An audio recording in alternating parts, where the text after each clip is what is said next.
चलो, ये सब एंजाइम है और उसके जो है उसके फंक्शन है, ठीक है। कुछ नाम है, जैसे पेप्सिन प्रोटीन के डाइजेशन में होता है, इसको छोटे छोटे पॉलीपेप्टाइड में बदल देता है। लैक्टिक एसिड डिहाइड्रोजिनेज है, ऑक्सीडेशन ऑफ लैक्टिक एसिड का काम है। लैक्टिक एसिड बनता है ना रेस्पिरेशन में। माल्टेज है, हाइड्रोलिसिस ऑफ अल्फा ग्लाइकोसाइड्स है। लाइपेज है, फैट का हाइड्रोलिसिस करता है। रेनिन है, पॉलीपेप्टाइड हाइड्रोलिसिस करता है, ठीक है। रेनिन एंजाइम होता है, ये बच्चों में ज़्यादा होता है क्योंकि मिल्क पर ही वो आश्रित रहते हैं, इसलिए ऐसा होता है। तो ये सब कुछ एंजाइम से इंट्रोड्यूस करा दिया। अब इसमें है एक टर्म आता है, वो है एक्टिवेटर्स। हाँ, एक मिनट इसको पूरा कर दें पूरे को। काहे को बहुत घबरा रहे हो, तो किसी उसको बढ़ने दो, है ना। क्या है, इसको क्या कहते हैं, एक्टिवेटर्स आर कोफैक्टर्स। तो एक्टिवेटर्स आर कोफैक्टर क्या होते हैं, इसको देखो।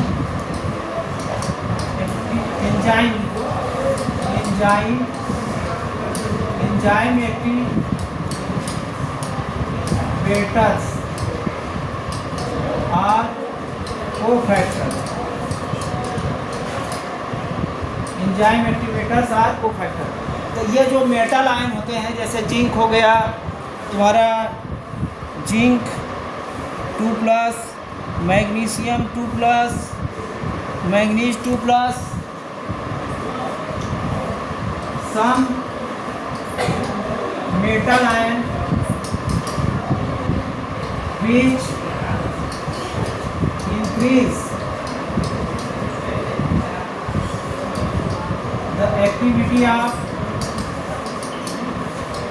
enzyme called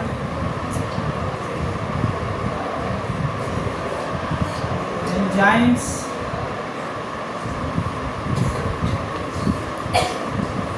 by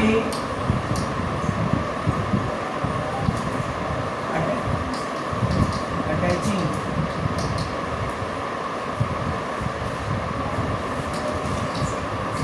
coenzyme or coenzyme called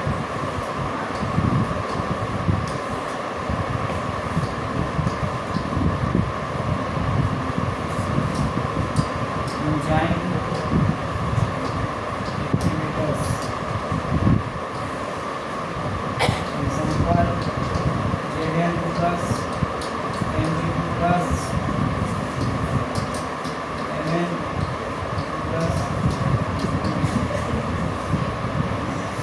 note कर लीजिए, और ज़्यादा नहीं लेंगे, 10 मिनट और लेंगे, 5-10 मिनट।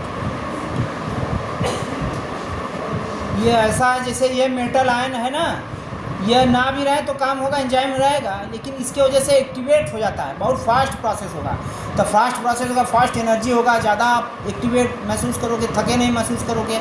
तो ये मिनरल्स होता है, इसीलिए मिनरल लेना ज़रूरी है। मेटल आयन, मिनरल्स माने मेटल आयन्स, और उसके साथ साथ चूँकि साल्ट के रूप में मिलेगा, जैसे सोडियम प्लस है तो Cl- NaCl के रूप में लोगे, तो मेटल आयन्स के रूप में मिनरल लेते हैं ना। मिनरल की गोली मिलती है ना, जैसे इलेक्ट्रॉल पीते हो या कोई होता है ना, ऐसे बीको जिंक, उसके बाद जिंक भी दे दिया जाता है, तो वो मिनरल होता है। तो वो एंजाइम तो बनेगा ही जिंक की वजह से, और ये एक्टिवेट हो जाएगा।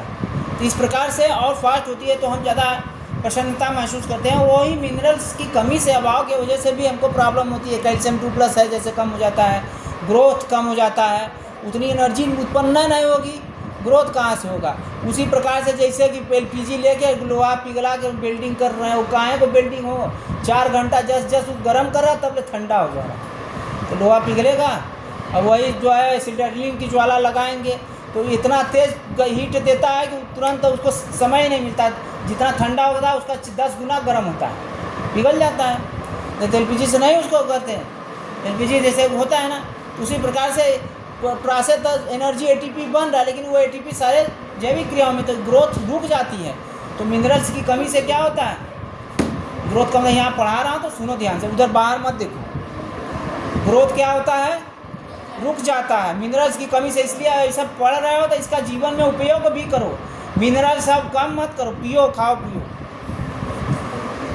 ठीक, समझ में आ गया? एंजाइम से इंट्रोड्यूस हो गया। अब एंजाइम की कैरेक्टर, स्पेसिफिक कैरेक्टर मैं बता दे रहा हूँ। चल रहा है,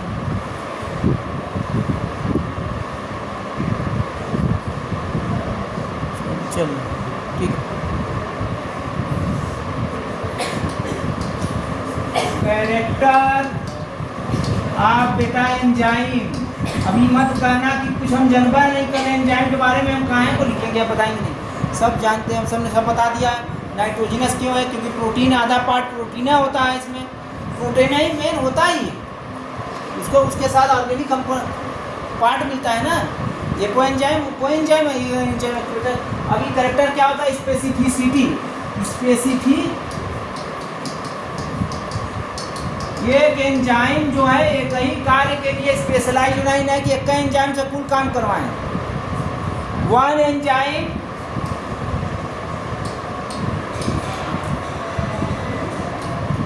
वन वर्क, एक काम होता है। ठीक, स्पेसिफिसिटी।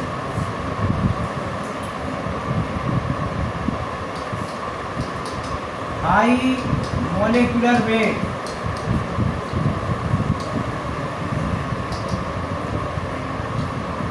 ड्यू टू प्रोटीन,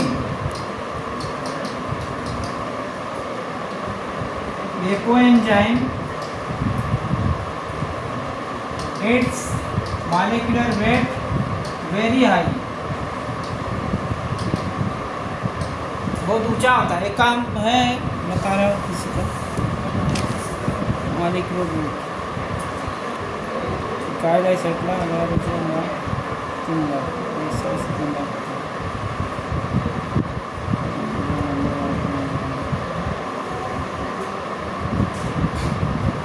सौ से 3 लाख होता है, 100 to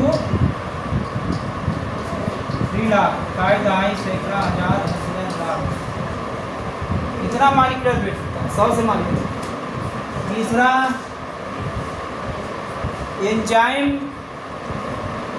act as a optimum, प्रत्येक एंजाइम एक निश्चित टेम्परेचर पर मैक्सिमम एफिशिएंसी रखता है, निश्चित पीएच और टेम्परेचर पर।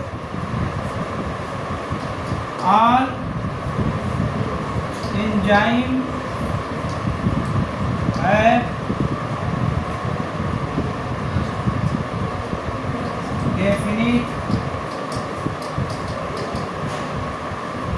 temperature